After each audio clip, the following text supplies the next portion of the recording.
The election of Donald Trump as President of the United States has brought a series of uncertainties that will shake up relations with key North American trading partners. Imagine the threat of aggressive tariffs of 25% upending energy trade with Canada and Mexico. One cannot help but ask, would Trump really go that far? Or how would Canada and Mexico retaliate?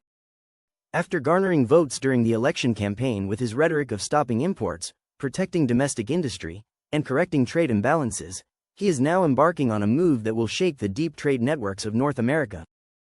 The move to impose tariffs, especially on critical products such as crude oil, is resonating widely in Washington, but also in Ottawa and Mexico.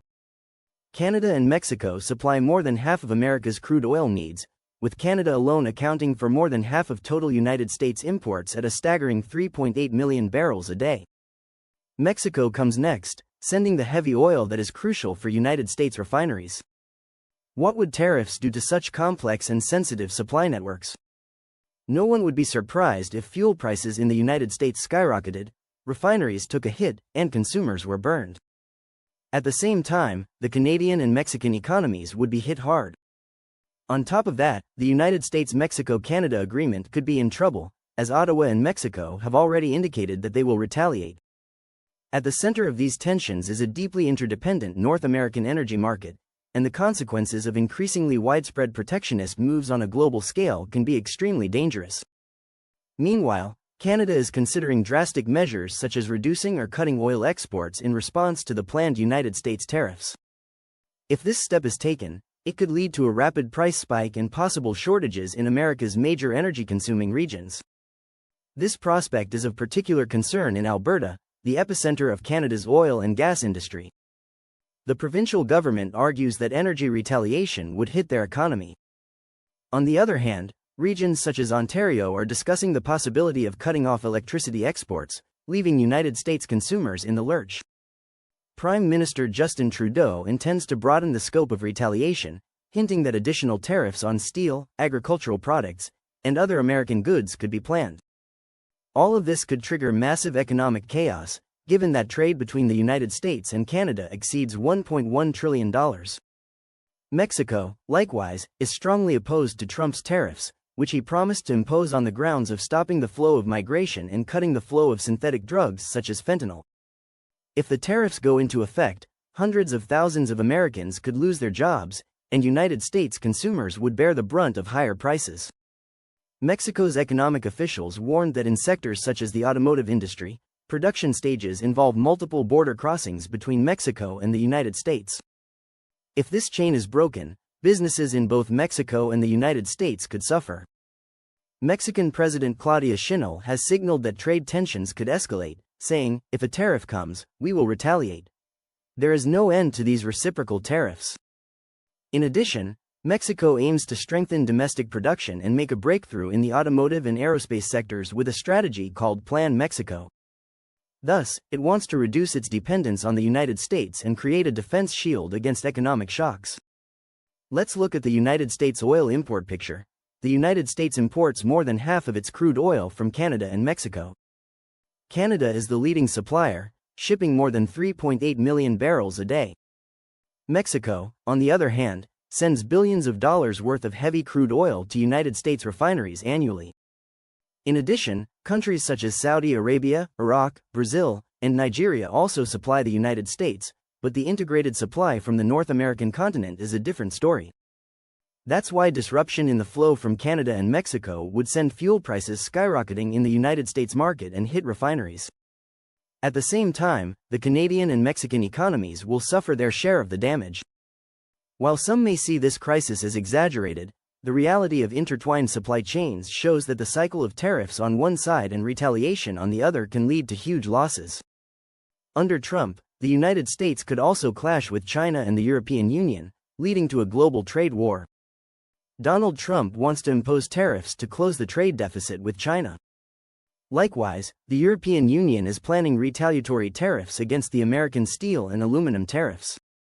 In such a chain effect, if Canada and Mexico also take aggressive steps to protect themselves, the United States economy could come under pressure from multiple directions.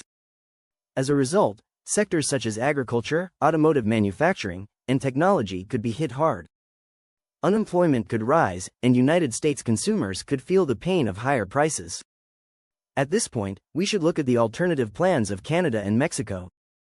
Canada had previously retaliated against United States demands by saying, "We will impose additional tax tariffs on steel, limit agricultural products, and target orange juice."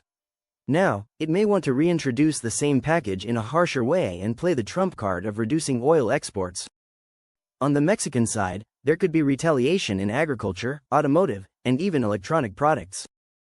With a total trade volume of $700 to $800 billion, such a dogfight between Mexico and the United States could have a multiplier effect on inflation in the United States domestic market.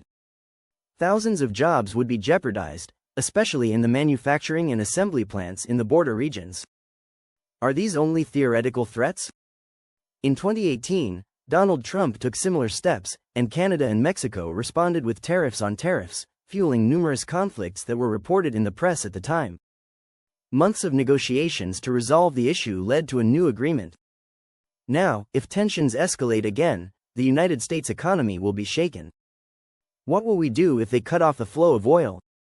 Buying more from Russia or Saudi Arabia could cost consumers dearly because of geographical distance and transportation costs. Moreover, Washington's increasing energy dependence on OPEC countries contradicts Trump's rhetoric of energy independence. In short, imposing tariffs on Canada and Mexico is not in the United States' interests, even in the short term. However, Donald Trump's security and immigration justifications may contain political messages that appeal to his base. In the bigger picture, this dispute is an example of how protectionism can have devastating consequences for the global trade structure. The world economy is no longer constrained by borders. To produce an automobile, parts sometimes cross borders 6 or 7 times. Canadian oil is used by American refineries. The byproducts are transformed into another product in Mexico and then reintroduced to the United States market. Such a chain is shaken when protectionist walls go up, creating multilateral job losses. Between Trump's tariffs and retaliation from Canada and Mexico, costs will explode in many sectors, and investment decisions will be delayed. Some calculations suggest that a full-scale trade war could take as much as 1% of United States gross domestic product each year and lead to the loss of millions of jobs. The picture is further complicated by the involvement of the European Union and China. The European Union has already shown its readiness to retaliate harshly against such unilateral steps by the United States. It has imposed tariffs on steel and aluminum, as well as additional duties on iconic American products such as motorcycles, agricultural products, and beverages. China could respond with regulatory restrictions on American companies, mandatory joint venture rules, and restricted exports. If Beijing even imposed tariffs on critical raw materials, the United States' high-tech sectors would be hit. Thus, a trade conflict with Canada and Mexico could become a major global rift if Trump simultaneously escalates tensions with the European Union and China. In the long run, this could lead to America's long-term isolation, higher consumer costs, and a blow to its exports. The bottom line: Donald Trump's tariff plans, even if they were introduced under the slogan of protecting America, could end up pushing the United States into the middle of a multidimensional trade war. Instead of being protective, planned retaliation by Canada, Mexico, and other partners has the potential to hit both American citizens and the United States economy. Striking a blow to long-established trade networks would go against the spirit of agreements like the United States-Mexico-Canada Agreement. The global trading system is so complex that when one side is trying to win, everyone loses. If Canada gets serious about turning off the oil taps, fuel prices at United States refineries could skyrocket. If Mexico imposes tariffs on agricultural products, farmers in the Midwest could be devastated. At the same time, Trump and his team's idea that we produce our own oil for our energy security cannot be realized in a day. America's existing oil infrastructure is configured to refine Canada's heavy crude. In short, the cost of such a rupture is high. What do you think? Where will the Trump administration's protectionist moves and threats of retaliation from Canada and Mexico drag the global economy? Share your thoughts in the comments. Do not forget to subscribe to our channel, turn on notifications, and like our video.